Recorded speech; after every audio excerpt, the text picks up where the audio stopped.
Well, good morning and welcome to today's webinar apartment topic, which is creative transaction strategies. My name is Jim Dimanis and I'm Chief Operating Officer of Rock Advisors. It's great to be with you this morning. Just to let you know, this is a pre-recorded webinar. On your screen right now is a photo of myself and a good friend of mine. We spent the day mountain climbing in beautiful Canmore, Alberta, in the gorgeous Canadian Rockies. For those of you that haven't had an opportunity to visit Alberta, I strongly recommend that you do that. And if you're not faint of heart, climbing a mountain is probably a good way to experience a lot of what Alberta is famous for and has to offer. Well, we're very fortunate today to have with us Darryl McCullough. Darrell is Rock Advisors' broker of record. Darrell has had 40 years of actively structuring and organizing complex transactions. He's a very important part of our team, and he's going to have a lot of really good information for you today. And so, Darrell, take it away.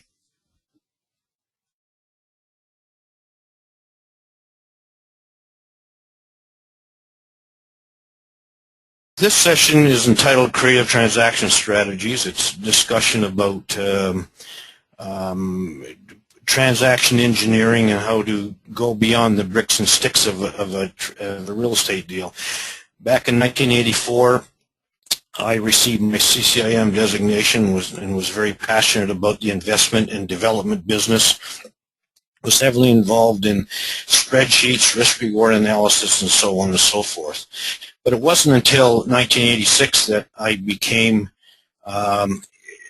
really captivated by a marketing session I had attended in the United States, and started to understand equities and people's motivations with their equities. So one question I always ask clients and actually ask myself in every situation is, if I received all cash for my property, where would I next spend the cash?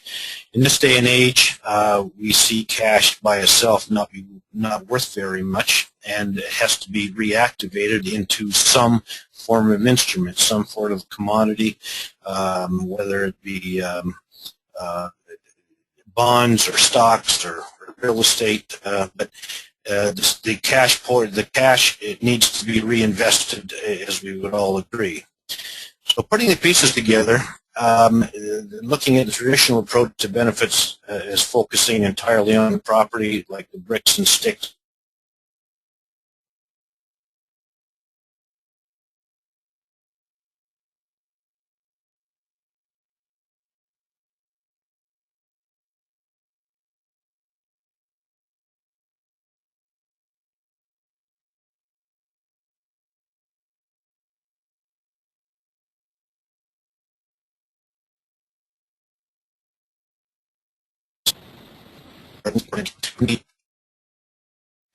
Equity marketing is the process of exchanging the equities for benefits more suited to you. Both individuals and corporations see the benefits of moving through situations to realize better benefits. It doesn't matter if you're General Motors with huge real estate holdings or someone who owns a single-family building lot. The realities are the same. The formulas are the same. The fundamentals are exactly the same. Why would I exchange real estate? Well, first of all, we got to understand what exchange is, and we'll get into that in a minute. But it basically opens up the market to a much broader audience. It's faster and easier to reach your end goals without spending cash, and it also enhances your ability to raise cash through an exchange property. Basically, it comes down to needs versus wants. And if we keep focusing on this as we go through this presentation, needs equals requirements, wants equals desires.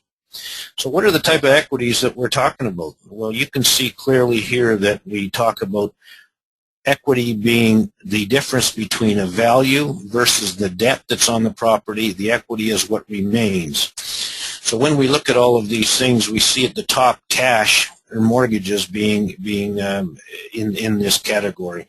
If I take cash to a convenience store, I exchange that cash for a quart of milk. If I take a used car into a car dealer, I take the car, probably add some cash to it, and then get a new car out of it. So cash is an exchange like any other commodity. So we look at the different, quickly down here with the different types that we have written in. I'm sure that you'll find more than this, and also you can personal property that we have at the bottom, boats, trucks, cars, and other things are part of equities that are exchangeable. The real estate is really looked from the benefits offered. If I was going to, and we have very interesting formulas to go up and down on what I would call the food chain, but there may not be the need to move all the way to cash if your benefits are enhanced without cash. So if you're a developer and you own a piece of passive income, like some apartment buildings that can be moved out to a passive investor, you may well want to exchange part of that to equity for development land that's ready to go, because you know that you can do better with the land as far as returns go than you can with a passive investment you've already created. Conversely, you may be an owner of land that you have no interest or desire or capability to develop that land, and would be delighted to have a selection of condos or apartment buildings to exchange into, based on, and this comes down not only to your capabilities, whether you're passive or active, but also your capabilities as a developer or passive investor, whatever the case may be. So as we go there, we talk about what type of owners are we. We have to really understand what we are. We talk here different types of ownership. Institutional owner. Am I a passive owner or active? Am I just like cash flow income, and I'm quite happy with the market returns that I'm getting? I'm active, or I'm a fixer, handy person. I'm a builder developer. I need to put a shovel in the ground or fix something up. That's the business. I'm in the business of real estate, we call it. I may be a speculator or a thief, and there's certainly a place in the marketplace for someone who can be a bottom feeder, take advantage, and turn things around. Am I a lender, more importantly, an institutional or private lender, or I am a user of property? I may be a corporation that wishes to buy or exchange into a piece of real estate that suits my business. I may be strictly a site finder, or I do want to trade and pyramid up and grow my real estate business. All kinds of different opportunities, but it's really key to understand who we are as an owner and what our goals and objectives are. And next is, what is my situation? Well, there's all kinds of situations that move us to make decisions to move through real estate to better benefits. It could be, I need cash, I need income, I need off the management. I'm not happy with looking after this project anymore, or projects. I got a negative cash flow, which we call an alligator, that I have to feed every month. I may have a mortgage coming due. I may not like the area where my asset is, or assets, and I want to move closer to home, so I am geographically bound, or geographically uncomfortable right now. Perhaps we want to just wind up an entity for estate purposes. Maybe we got too much on our plate, too much inventory, and we need to reorganize that inventory. Maybe we talked about earlier, an active investor who needs new opportunity. It just has to go further. And maybe we have a partnership where the partners are disagreeing.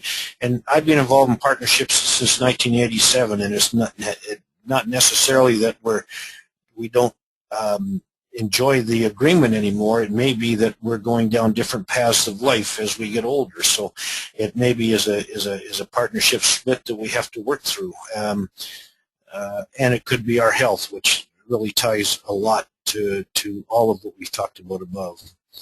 What is my objective? Where do I really want to go? And we talk about, I may be younger or even older, but have a talent to spend that talent into construction or rehab, or I want to just retire passive. I've worked hard all my life and I just want to enjoy what the later years offer me. Or because of my talent that we just talked about before, it'll take into these objectives that you see here, and there's many of them. And I think going further, that's why we like to get in the counseling sessions with clients, because we start to really get into this situation to seek better benefits for the client going forward. And it really comes down to what I will do. We always look at, from a bricks and mortar standpoint, here's the asset, it's for sale. But in all circumstances, in my strong opinion, the client becomes a joint venture partner with us in moving through assets and so on and so forth. So we really like to find out what the client will do to help a transaction happen. And a number of things are here that we can talk about. You know, can we add cash? Can we create a mortgage against our property and keep the property, or use it to go forward? Do we have other property to add? Maybe we just want to exchange a bit of our equity and hold on to what we got. We may want to partner with others. We may enjoy the management side and can grow into assets through offering property management services. Maybe to add value and take a piece of the upside. We may have the ability to move any existing debt to a new property, which is a real positive situation. I'm involved in a couple of situations now where the sale leaseback is becoming a way to get the transaction to get comfortable for all parties. Also have offers in on discount sale buybacks where the financial institution is putting pressure on to get paid off. The owner of the property does not necessarily want to dispose of it. There are ways to relieve the lender of that or relieve the borrower of that debt and create a situation where they can control the property going forward. And there's other things like financial statements and options that we can certainly talk about on a one-on-one basis. And really what it comes down to at the end of the day is, what is my motivation rating? You know, and I'll go quickly through these from 10 down to 1. 10 at the top is I'll actually write a check to get out of the bad deal I'm in, down to the bottom where we just have it on the market to it's really overpriced and we're just looking for the uninformed to take us out, maybe thinking a hot market will get us more than what even level 2 says, all cash at retail. So there's all kinds of different areas, and it really comes down to what I talked about earlier. What will I do to help a transaction happen? This motivation rating is very important in our counseling session about where we really are and what we really need to accomplish. Brief example of exchange formulas, again, on a one-on-one follow-up session with you. We can go through a lot of the different formulas, but I've been involved in many, and these are just a sample. We can discuss that. I could go on for each one for quite a bit of time now, but would welcome further dialogue one-on-one with you if you wish about all of these opportunities. And going back to what I started with earlier, it really is a function of going to better benefits revolves around what my needs versus wants are. Wants are desires, needs are situations I need to deal with, and that really helps us in going forward with a client to use the counseling session or sessions to get to that conclusion. And as we go forward, the first key to finding a solution is to fully understand the possible capabilities and resources that I can contribute to a transaction. What can I do? What am I prepared to do to help make a transaction happen? And the other key is to the second key to finding a solution is to understand my real motivation that I talked about previously. And are all property benefits the same for everyone? I do not believe that. I believe that each individual person may perceive different benefits for themselves in ownership of a particular property, and these benefits may change with time and circumstances. No people look at situations the same. It's very similar to what I say, that everybody holds a different calculator and looks at their risk reward. So property benefits are viewed differently on the individual or corporate basis. And when I talk about understanding the marketplace and the source of alternative solutions, we do know that through counseling that all cash buyers, when we go our motivation scale, and it's very clear here that you see, the more creative we can be, the more we can be out there moving our asset to a better benefit to ourselves. And that's when we become not just sellers, but we're actually become buyers for the next opportunity that comes along. Again, the more counseling and more one-on-ones will give us the opportunity to discuss how we can add value to our process and look for better benefits than we now have. Thank you.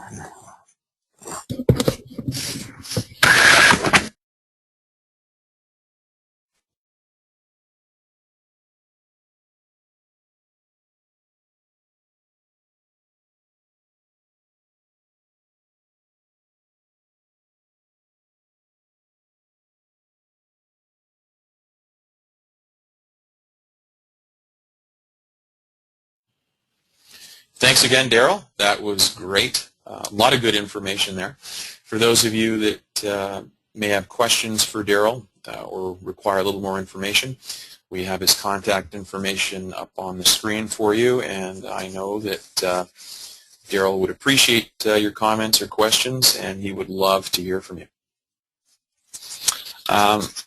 Just thought we'd talk a little bit about some of our upcoming webinars. Please check us out at www.rockapartmentadvisors.ca. Just some that I'd like to highlight for you right now. June 26th, how to buy an apartment building in a tight market. August 21st, repositioning an apartment building. And of course, November 27th, we've got finding and negotiating your best equity deal. And December 18th, how to conduct due diligence.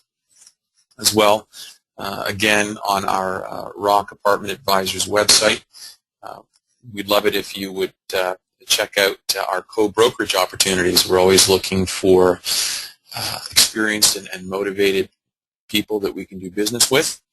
And the person to contact there, if you are interested, is once again our broker of record, Darryl McCullough, and his email address is at the bottom of your screen. Okay, so let's go on to some year-to-date sales information. Well, we see that total value $1.1 billion, so fair to say that we're on our way to $2 billion in transactions. Wow, a particular note, of course, is that sale at 77 Roehampton Avenue, Toronto, $20,500,000, $253,000 per unit. And so we'll talk a little bit more about that as we go through some of the specifics. Bit of a slow month in terms of apartment transactions, and of course the majority of them in the GTA. First one here we're looking at is 140 Kent Street in Whitby, Ontario.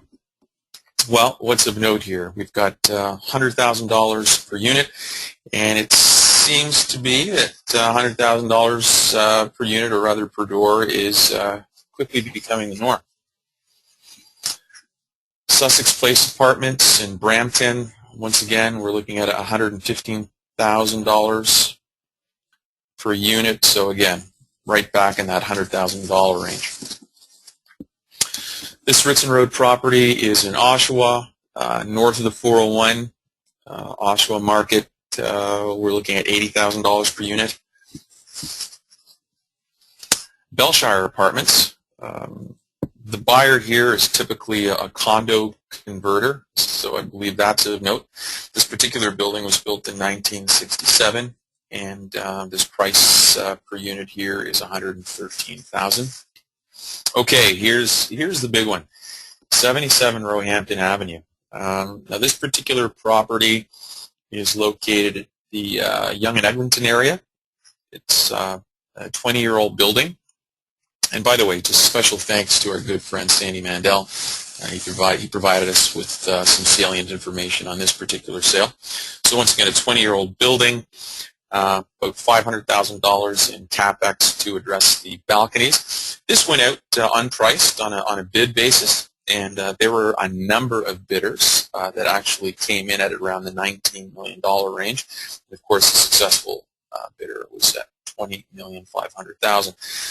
So at $253,000 per unit, well, all I can say is that that's a large number, and of course you can build new for that. So that's quite a bellwether sale there. Here we are in Scarborough for Treewood Street, $89,000 per unit. Clearly, Scarborough has some catching up to do relative to the norm that we were talking about at the $100,000 range. Morningside Avenue, $91,000. Actually, this is a transaction that Rock participated in. Again, Scarborough's got some catching up to do. There's this particular property, if memory serves me correct, there's some excess land at the back, which was actually hard to value, and as well some units were added in the basement. Okay, coming to a close here, just once again, just wanted to remind you and encourage you to visit the Rock Advisors website. Check out our 2013 webinar schedule. We've got some great webinars coming up. We really appreciate you joining us, and as always, we really appreciate your feedback, and if you wouldn't mind getting back to me at Dimanis at Rock Apartment Advisors with any comments you have, questions, again, reminding you about our co-brokerage program, and any ideas that you have for us for upcoming webinars. We would love to hear from you, and we certainly appreciate your time. Enjoy the day. Thank you.